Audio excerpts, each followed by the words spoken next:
iTeracare, ito yung isang viral at trending na nakakapagpagaling ng mga sakit, lalo sa mga malulubhaang sakit like cancer, stroke. So, hindi mo na kailangan magpa-doktor pag meron ka nito. Worth of 18,000, mura na yan compare mo pag na-hospital ka, diba? Mas mahal.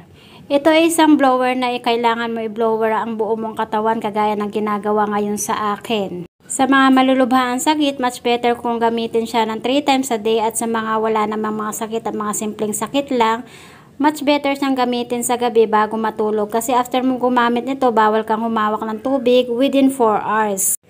Hindi ka naman magsisisi dahil nga napakagaan ng pakiramdam mo after naman na gamitin sa iyong buong katawan. So pag nag-avail ka naman ito, tuturuan kanila kung paano gamitin. So, ito yung itsura ng box niya pag nag-avail kayo. And then, ito yung laman niya. Ayan, diba? Napakasimple lang yung gamitin.